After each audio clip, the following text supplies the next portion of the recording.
muuqaalkan waxaynu kaga hadlaynaa in sequence-yada termiskooda lagu siiyay yihiin arithmetic sequence ama inaysan ahayn.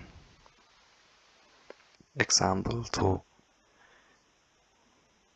Determine whether the following sequence are arithmetic or not. Go'aami in sequence-yadan soo socda ay yihiin markaasi kuwa arithmetic ama se inaysan ahayn. Sequence-ga waxa uu ka kooban yahay termiskan 2, 4, 6, 8, 10.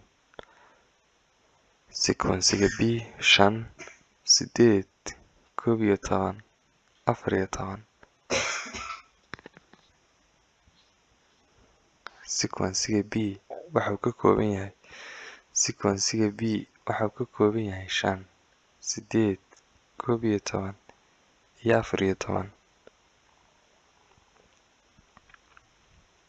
Halka sequence-ga question C uu ka kooban yahay 4, 7, 12 iyo 16. Solution furfuris. Si aan u go'aamino sequence-gan inuu yahay arithmetic sequence iyo in kale, waxaan fiirsan doonaa sifooyinka ay leeyihiin tibxaan sequence-ga isku xigxigay. Marka aan kala jarno ma lambar isku mid soo baxayaan mise nambaro kala duwan. Hadday mid isku mid soo baxaan waa arithmetic sequence oo common difference-ga nambarkaas leh, haddii kale maaha arithmetic sequence. Su-aasha ee sequence-ga 2, 4, 6, 8, 10 is arithmetic sequence. Sequence-gani waa midka arithmetic sequence aan ku magacaabi jirin. Su-aasha ee 2, 4, 6, 8, 10 is arithmetic sequence with common difference 2 waa arithmetic sequence midkaas oo common difference-giisu yahay 2. waayo markaynu tibxaan isku xiga kala jarno dhammaantood waxay soo baxayaan nambar isku mid oo ah 2. 4 oo laga jaray 2, 6 oo laga jaray 4, 8 oo laga jaray 6, 10 oo laga jaray 8, dhammaantood waa wada 2. sidaas daraaddeed kani waa arithmetic sequence common difference-giisu yahay 2. Sequence-ga labaad ee B 5, 8, 11 iyo 14 sidoo kale is arithmetic sequence with common difference 3. Kana waa arithmetic sequence kale kaas oo common difference-giisu yahay 3. waayo 6 laga jaray 5 waa 3, 11 laga jaray 8 waa 3, 14 laga jaray 11 sidoo kale waa 3. Question C sequence-ga ku qoran waa 4, 7, 12 iyo 16.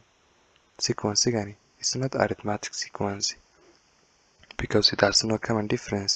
Kani maaha arithmetic sequence maadaama uusan lahayn wax common difference waayo 7 laga jaray 4 way ka duwan tahay 12 laga jaray 7, midaasoo kasii duwan haddana 12 laga jaray 16 laga jaray 12. waayo 7 laga jaray 4 waa 3 halka 12 laga jaray 7 ay tahay 5, 16 laga jaray 12 sidoo kale waa 4.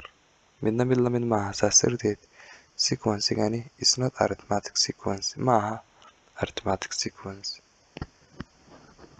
qaybta waxaynu kaga hadlaynaa the general term of arithmetic sequence. qaacida guud ee arithmetic sequence-ga. Arithmetic sequence-ga haddaba is given by waxaa lagu helaa a general term qaacida guud midaasoo odhanaysa an waxay kula mid tahay a1 plus n minus 1 times markaasi d. halkaasoo a1 ay u taagan tahay first termiga oo sequence-gu leeyahay nambar koowaad sequence-ga. n-tuna ay u taagan tahay number of termiga tirada tibixdaasi tahay ma first ba ma second ba ma third ba waa timesaad. halka d-na ay u taagan tahay markaasi common difference-ga kala goynta guud ee tibxaha arithmetic sequence-ka u dhaxaysa. Example 3.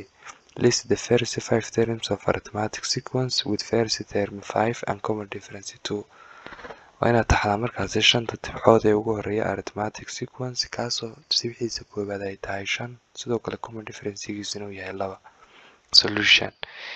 first termiga marka waxaa lagu asteeyaa a1 waxay kula mid tahay 5 halka common difference-ga d-na lagu asteeyo common difference-ga lagu asteeyo d wuxuu kula mid yahay 2.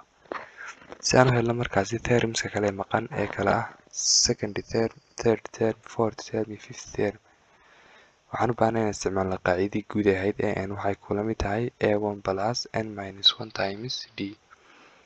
a2 saan usoo helno a1 maadaama haysano a2 saan usoo helno halka n ay taalo waxaan ku bedelan doonaa 2 saas darteed waxay noqon doontaa a2 waxa ay la mid tahay halka a1 ay taalona sidoo kale 5 halka n ay taalona sidoo kale 2 maadaama aan joogno second term dibicda labaad minus 1 oo lagu dhufta markaasi common difference-giina 2 5 oo loo geeyay 2 laga jaray 1 waa 1 lagu dhuftay 2 waa 2 5 loo geeyay 2 7 sidaas daraadeed second term waa 7 dibicda saddexaad ee 3 waxay kula mid tahay first termiga 5 oo loo geeyay number of termiga taagantahay waa 3 oo laga jaray 1 laguna dhuftay common difference-gii 2 5 oo loo geeyay 3 laga jaray 1 waa 2 lagu dhuftay 2 4 5 loo geeyay 4 9 sidoo kale dibicda afraad waxaan ku helaynaa markaasi first termiga 5 oo loo geeyay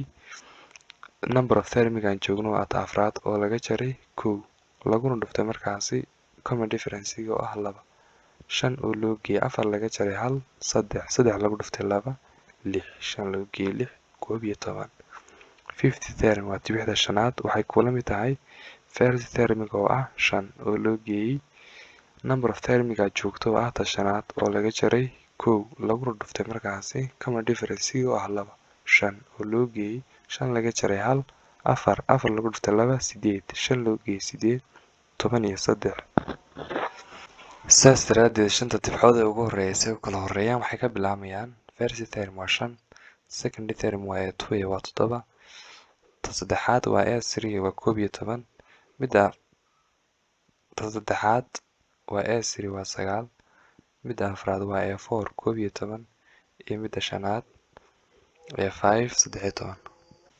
example 4 find the 24th term of a sequence 4 7 10 11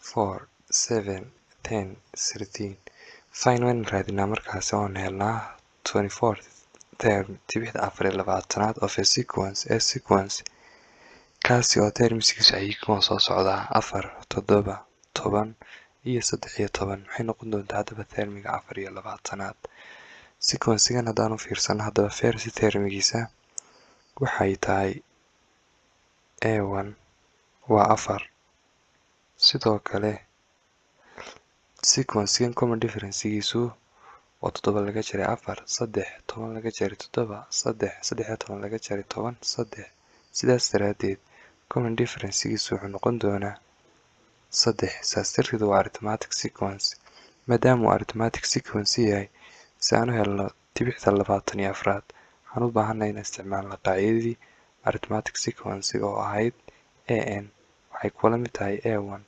plus n minus 1 times common difference d saas darteed maadaama aan raadina dibicda 24aad markaan arithmetic sequence-ga joogno waxaa lagu asteeyaa a 24 waxay kula mid tahay first termiga oo 4 oo loo geeyay number of termiga aad joogto oo ah 24aad lagana jaray 1 laguna dhuftay common difference-ga aad haysato 3 sidaas daraadeed a 24 oo ah dibicda 24aad waxay kula mid tahay 4 oo loo geeyay 24 oo laga jaray 1 20 iyo 3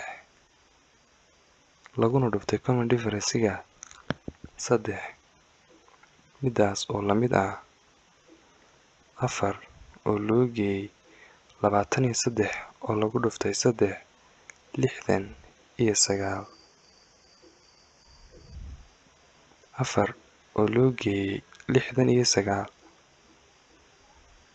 70 iyo 3 sidaas daraadeed dibicda 24aad ee sequence-gan waxay tahay 73